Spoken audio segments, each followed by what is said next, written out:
Պատվարժան դատարան, նախ այսօր շատ սիրելի ժողովուրդ Վարդանանց տոնն է, մեր հերոսամարտի աղբանակած հերոսների սուրբերի տոնն է, բոլորիդ շնորհավոր է։ Ուրեմն ինձ համար առավել քան ակնկալելի էր այդ ինչ-որ տեղի ունենում Վահագնի հետ, Օրանջ Շախալյանի և մինչև հիմա էլ անհասկանալի է, ինչպես է պատահում այսպես կոչված արդարադատությամբ ապրող երկրում 18 հոգու նույնական մեղադրանք ստորակետներով անդերձ այդ տարբեր որոշում։ Սա անհասկանալի է ինձ համար։ Եթե որևէ բանական մարդ կա, որ կարող է բացատրել եւ հասկացնել, ես պատրաստ եմ ներողություն խնդրելու։ Եթե պաշտպանները կարող են ինձ ցույց տալ գործերի, մեղադրանքների մեջ որևէ տարբերություն, անգամ կետադրական, խնդիր չկա։ Դուք ընդունում։ Բայց չկա դա, հասկանալի է, թե ինչ է տեղի ունենում։ Այո, այսօր պատժվում է ոչ թե Վահագն Շախալյանը, այլ իր ընտանիքը։ Հիմա ինչպես ուզում եք մեկնաբանեք, ինչ կերպով ուզում եք մեկնաբանեք։ Իսկ դրա հիմքերը կան, պատվարժան դատարան։ Դրա հիմքերը կան, որովհետև այս վերջին մեկ շաբաթվա մեջ ես անընդհատ խնդրել եմ նախ, որ մեզ հնարավորություն չի տրված եւ մենք պաշտպանված չենք, ոչ մի կերպով պաշտպանված չենք։ Մարդիկ անմեղության կանխավարկածներ են խախտում, դատարանի վրայով են անցնում, կներեք, որ այդպես եմ ասում,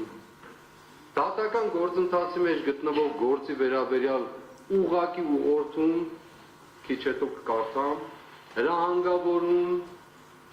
ինչ ասեմ, թելադրանք, ուղղակի կամ անուղղակի տեղի անեն, 3-4 դա բացահայտվել է։ Մեկ շաբաթ առաջ մարդ, որը հայտնի է մեր հասարակությանը մարդկանց վրա թքելով, Մոսկվայում, այն նախորդը եվրոպական ատյանում, Ստրասբուրգում, սա Մոսկվայում,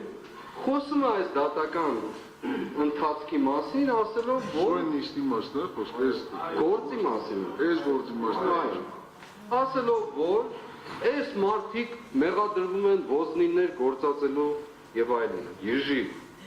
ոզնիներ գործածելու մեջ։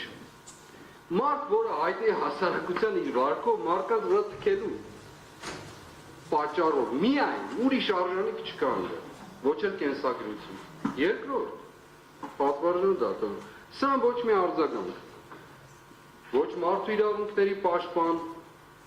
ակնհայտորեն ոչ դատարան, որևէ կերպով։ Հիմա դուք, ես անցել անգամ էլ ասացի, իշխանությունները չեն հարգում այս դատարանը,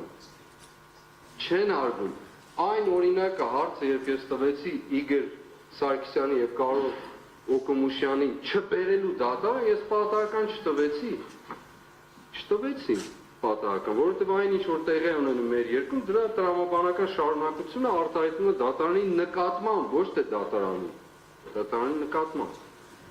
Իսկ ինչա տեղի ունեցել 3 կամ առաջի օրը հանրայինի եթերում կարդում եմ պատվարժան դատարան։ Ոչ ոք չի ասում, ոնց կարող է հոգևորականը պլանավորի, որ Հայաստանի մայրաքաղաքի մի մասի կամ հանրապետության էլեկտրական մատակարարումը դադարեցնի, սաբոտաժ անի, երթևեկությունը կասեցնի, խոսի մարդկանց պատերի տակ գնդակահարելու մասին։ Սա ասում է մի մարդ, եւ դրանից առաջ, այո, ասում է, որ սա աշխարհում ռադիկալ իսլամիզմին է նմանեցնում եւ խոսում է հայ եկեղեցու մասին որպես օտար պետություն պետության մեջ։ Ուղղակիորեն առնչակցելով այս ամբողջ գործընթացին ռադիկալ իսլամիզմ համարում է մեկը ինձ կոնկրետ այո այդպես է ով ինքը իր վարկով ծայրահեղ տոտալիտար աղանդավորական դրսևորում ունի ամբողջության մեջ։ Մյուս բաները չասեմ։ Մեղադրում եմ մի անձ գործական լինելու մեջ, ում խմբակում անունով ազգանունով գործական կա, որը չի հերքվել։ Եթե պետք է անունն էլ ասեմ, չի հերքվել ուղղակի։ Մեզ մեղադրում է ասելով, որ ժողովուրդը մերժեց, ժողովուրդը չմերժեց, ժողովրդին դու ռմբահարեցիր, բանտարկեցիր, ամենավերջին աստիճան խաղաղ ցուցարարներին օտար զավթիչի պես։ Հիմա մեզ մեղադրում է մարդը, մի մարդ,